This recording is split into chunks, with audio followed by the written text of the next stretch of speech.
even laid the people's elbow down on what was it, the on Vince that time, and then it became, of course, the corporate elbow. And he played that so well, Matt. I mean, that version of the Rock, the corporate Rock, was just such a good heel, and of course would be the great antagonist along with Vince McMahon for Stone Cold Steve Austin going into the WrestleMania 15. I mean, it was just so good. You think back at it at that time, and of course, Rock. I mean, he debuted, of course, at Survivor Series in '96, and we're talking like 3 years later, and this guy becomes the champion, and that was quite quick, really, when you think about it. But very, very talented. Amazing on the mic, always has been. But he was definitely a star for sure, no doubt about it. And like Matt said, for me, what made it put it in mind at number 3 is just the sheer shock factor of it. Just didn't see it coming, and for me, that's when professional wrestling is at its best, when you don't see things coming, but you can still make sense of why it's happened. You're not left like scratching your head, like, well, that never made any sense. It's like one of those things where you're watching it live, but you just don't see the little bits that are put in, but yet you go back on it and you think, okay, that makes sense now. That's why The Rock's done that. So yeah, it was a great moment, and that's in my number 3. So Matt, I think we have to go straight over now to your number 3. Okay, right. This is another thing. This is going to be who ran over Stone Cold Steve Austin? Does everyone remember asking themselves that question? Because when I was at school, that's all anyone was talking about. They wanted to know who did it. And it's one of those kind of like, it was a little bit unfortunate that he couldn't like participate, and that he was going to be off for a little while. But how well written was that?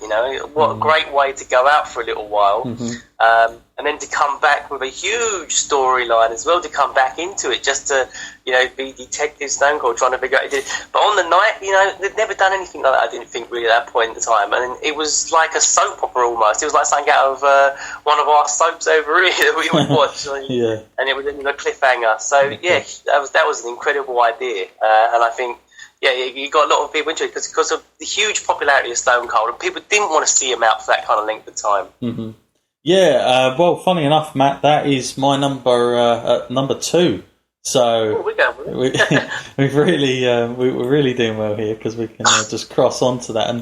And what puts this up for me is that, like Matt said, it was like one of those moments. I remember being at school, and everybody was asking, like Matt said, that question: who did it?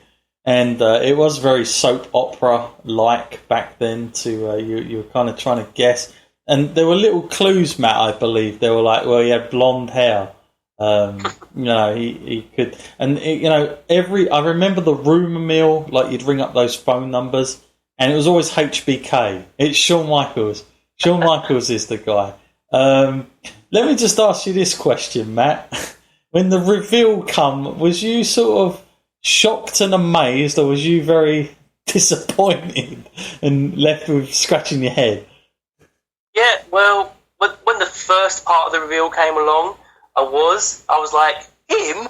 I was like, he's not even famous. I was like, what's that about? Because it came in sort of 2 parts, didn't it, this reveal?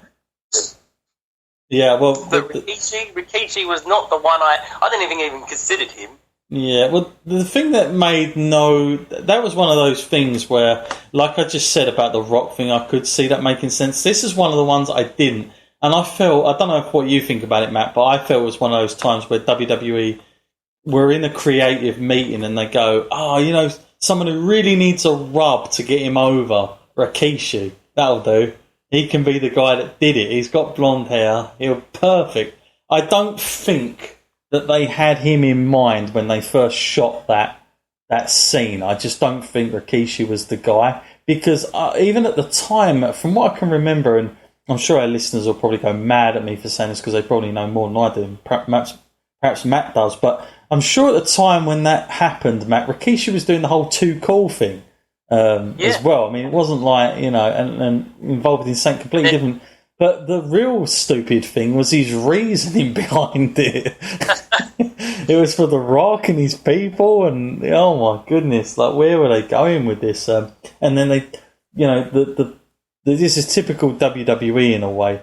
How best to get this guy over? You give him the music. I'm a bad man. I mean, honestly, you couldn't get any more sort of, in your face than that.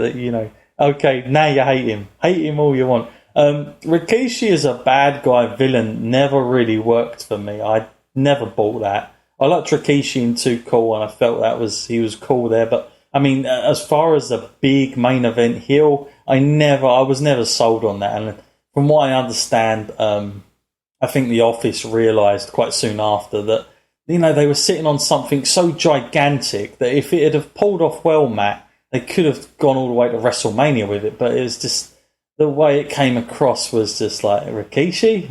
Okay. We'll deal with that another time. But but the moment of him being sort of run over was like everybody was talking about it. And it was a great way to get him out for a while. So, yeah, that made it in my number 2. So, Matt, we spoke about your number 2 earlier, but we know what it is. But just to let everybody know and why you're number 2, please, Matt. What's that, with the Chamber? Yes. Yeah, of course, the Chamber. We touched on that a little bit earlier, didn't we? Yeah. Just an incredible kind of match type, isn't it? I think an incredible kind of idea to come up with. I don't know how you would even think of that in your mind. You must be a little bit twisted, maybe. Yeah. Now, Matt, we approach number 1. It's already it's coming at us, and now I don't think it should be any surprise, I guess, to our listeners that are wrestling fans, because it's one of those things that's probably the most still. I mean, I don't know if it's still as mainstream as it once was, because there's been so much diluted about it. But I'm guessing it'll be no surprise for you, Matt, what this is going to be, and I'm sure it is your number 1 as well, or I'd be quite surprised. Well, no, because if people were keeping score at home, then they would know that my number 1 is actually The Invasion, because I haven't got to that yet, had I? Oh, of course, I've completely... I chose number 1 at The Invasion angle because, like you sort of touched on earlier, that it was hugely anticipated. I've been waiting ages to see this. I've been waiting so long to see WCW versus WWF, and I was waiting and waiting. And the other thing that made it incredibly interesting for me was, even though you said like it was heavily like biased towards the WWF side of the roster, and that everyone like might have thought that they were going to win, I definitely didn't think that, because it came amongst all this controversy as well, where WWE was kind of being sued by the World Wildlife Fund. Oh yes, yeah. They were like, you must change your name, otherwise, like you're gonna get in real trouble. And then that, coupled with this match, kind of led me to believe, like there's a possibility here they might just change their name to WCW. Like it'd be the same company, they wouldn't lose much, just the sort of name. And I was thinking, this could happen here. WCW could win, and then like we could have this company that I love and that I've watched all this time could have its name changed, and then they would eventually be the real winners, because they'd be having the last laugh, because even though it's really WWE, they'd have their name. So it kind of had made me a little bit worried. And that, on top of that, and with the match quality was great on that night.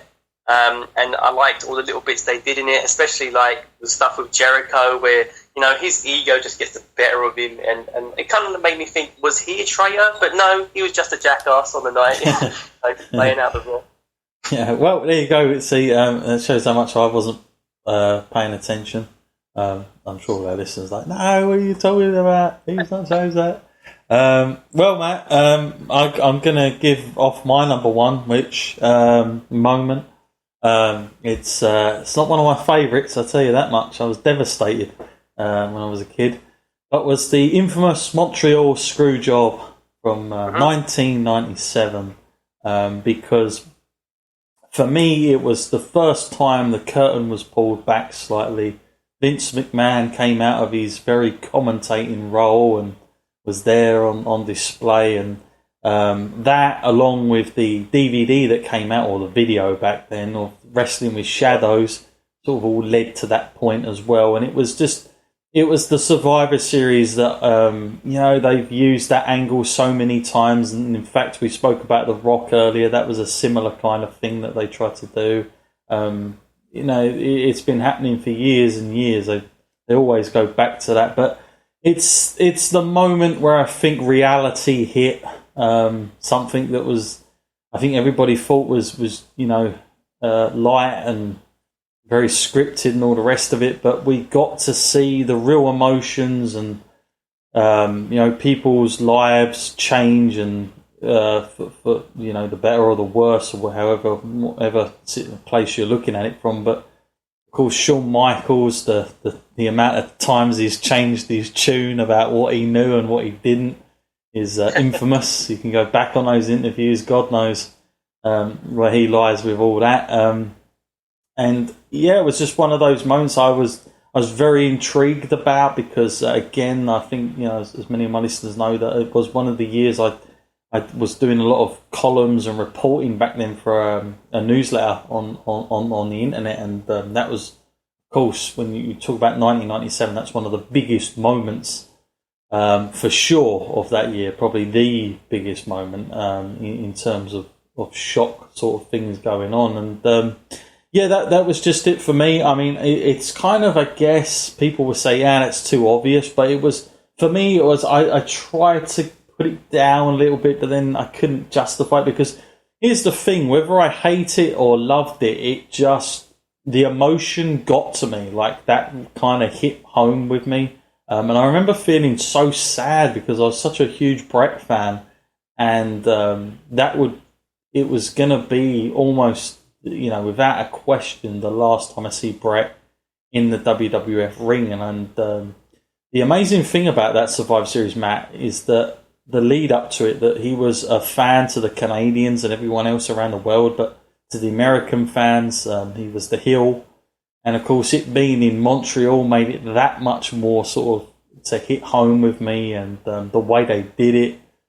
It was just kind of a shocking thing. You just hadn't seen it to that point. Matt, your memories from that, because I know you and I both share that common thing about being Bret Hart fans, but your memories from that, and also I'd like to know what made you not put it in. Yeah, well, I will defend that a little bit, because everything else on my list, whether it was like a sort of feel-good moment or a heel turn or everything, I thoroughly enjoyed. But the screw job, I did not enjoy. I can't say there was one part of me going, wow, this is great TV. It was more like car crash TV. And I was like, man, I'm watching some guy's life fall apart on TV, and I don't like it. Well, at the time, that's the way I felt. I was thinking, man, I was really feeling bad for him. But of course, yeah, it is an incredible moment, and yeah, it does deserve to be on the list of greatest moments, I guess. But not for a personal opinion. It wouldn't be on my list, because I did kind of have some bitter memories about it. I mean, I wish it had turned out differently.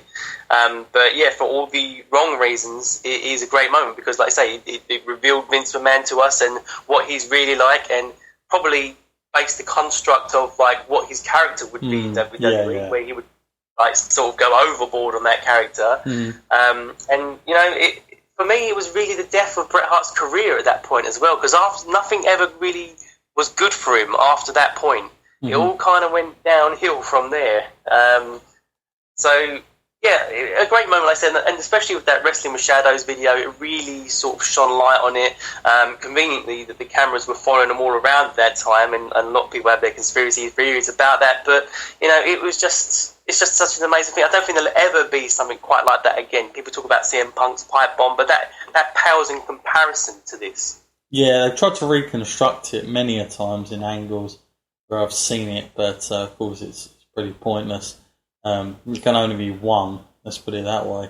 But yeah, like Matt said, it did give birth to the Mr. McMahon character, and certainly, if you look at him and Austin going forward, it pretty much saved WWF in a lot of ways. That feud, that angle, was huge between Vince McMahon and Steve Austin, no doubt about it. Probably most heated angle, the best angle they've ever sort of had of the main event guys.